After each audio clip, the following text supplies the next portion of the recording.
അപ്പൊ ഈ ഇത്രയും ക്യാരക്ടേഴ്സ് ചെയ്തപ്പോഴും നോക്കിയിട്ടില്ല ഏത് ക്യാരക്ടറിനും അതിന്റെ ഡെപ്ത് എന്താണെന്നോ ഒന്നും ചെയ്തിട്ടില്ല. ഞാൻ ചേട്ടന്റെ സിനിമ ചെയ്തപ്പോ, വർഷങ്ങൾക്ക് ശേഷം ചെയ്തപ്പോ, സ്വാമി സാറിന്റെ പടം ചെയ്തപ്പോ, ഇതിന്റെ കഥ പോലും എനിക്ക്, ഇൻഫാക്ട് ചേട്ടന്റെ സിനിമയുടെ സെക്കൻഡ് ഹാഫിനോട് കഥ പോലും പറഞ്ഞിട്ടില്ല എന്നോട് പുള്ളി. ലൈക് ഫസ്റ്റ് ഹാഫിനോട് പറഞ്ഞപ്പോ പടം കേട്ടോ. അപ്പൊ അതെന്ന് വെച്ച് കഴിഞ്ഞാൽ ബിക്കോസ് അതിന്റെ തലേ ദിവസം വരെ ഞാൻ വേറൊരു പടത്തിൽ വക്കീലായിട്ട് അഭിനയിച്ചുകൊണ്ടിരിക്കുക. അപ്പൊ നെക്സ്റ്റ് ഡേ ഞാൻ വന്നിട്ട് ഈ പടത്തിൽ നരച്ചിട്ടൊക്കെ ഇതാ ചെയ്യുക. അപ്പൊ എനിക്ക് ഇതിനെ പറ്റി ഒരു ഐഡിയ ഇല്ല. ബിക്കോസ് ഫസ്റ്റ് ഹാഫ് കഴിഞ്ഞപ്പോൾ ഞാൻ കുറച്ച് പുള്ളിനെ എന്തിനാ എന്നെ നറേറ്റ് ചെയ്തെന്ന് എനിക്കറിയില്ല. അപ്പോൾ പുള്ളി എൻ്റെ അടുത്ത് കഥ കേട്ടപ്പോൾ ഞാൻ പുള്ളിയുടെ അടുത്ത് 1-2 സാധനമൊക്കെ ലൈക്ക് പുള്ളി ഓപ്പൺ സജഷൻ, ഓപ്പൺ ടോക്കിൽ പുള്ളിനോട് ചോദിച്ച് പറയണം എന്ന് പറഞ്ഞപ്പോൾ എന്നോട് ഞാൻ സജഷൻ കുറച്ച് സാധനങ്ങളൊക്കെ പറഞ്ഞു. പുള്ളി പറഞ്ഞു നീ ഇതൊന്നും പറയേണ്ട കാര്യമില്ല എന്ന് പറഞ്ഞു. അപ്പൊ എന്നോട് പറഞ്ഞു നീ സെക്കൻഡ് ഹാഫ് കേൾക്കണ്ട തൽക്കാലം, പറയണ്ട. അപ്പൊ എന്നോട് ആക്ച്വലി പുള്ളി സെക്കൻഡ് ഹാഫ് നറേറ്റ് ചെയ്തില്ല. അപ്പം സീനുകൾ ഞാൻ പറഞ്ഞുതരാം. ദെൻ പക്ഷേ വിശാഖ്, നമ്മുടെ മെല്ലാൻഡിന്റെ വിശാഖ് എന്നോട് ഒരു ഫ്ലൈറ്റിൽ പോയപ്പോൾ എന്നോട് പറഞ്ഞു അളിയ ഇതാണ് കഥ, അളിയൊന്ന് കേട്ടിട്ട് അറിയണ്ടേ എന്തെങ്കിലും. അപ്പൊ തിരിച്ച് ഞങ്ങൾ വരുന്ന സമയത്ത് ഈ നെക്സ്റ്റ് സ്കെഡ്യൂൾ തുടങ്ങുന്ന സമയത്ത് അവൻ ജസ്റ്റ് ഈ കഥ പറഞ്ഞു തന്നു. ആ കഥയൊന്നും അല്ല ഈ കഥ എന്ന് എനിക്ക് മനസ്സിലായി. അപ്പൊ ഞാൻ മനസ്സിലാക്കിയെന്ന് വെച്ചാൽ പ്രൊഡ്യൂസറിന് പോലും വലിയ കഥ അറിയില്ലല്ലോ, കേൾക്കാതിരിക്കുന്നത് നല്ലത്. അതെ അതെ.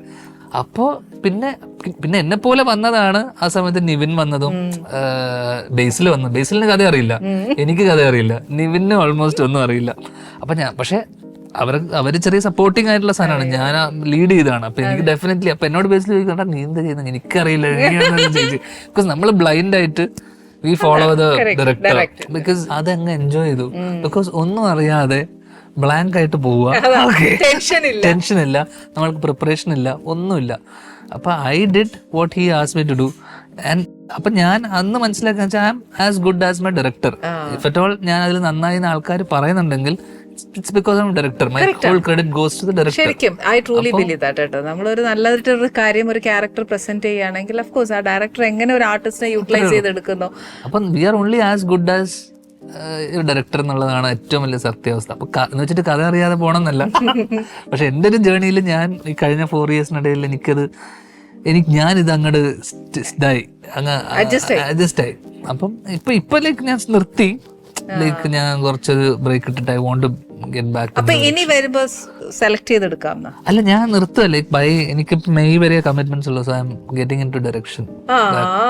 ഞാനിപ്പോ അത് ചോദിക്കാൻ വരുമായിരുന്നു. ഏതോ ഒരു സ്ക്രിപ്റ്റ് എഴുതി വെച്ചിരിക്കായിരുന്നു എന്നാണ് ഒരു സൂപ്പർ സ്റ്റാറിനെ കൊണ്ട് ചെയ്യാനായിട്ട്. അതാ ചെയ്യാൻ മതിയാ? അതാ ഓക്കെ.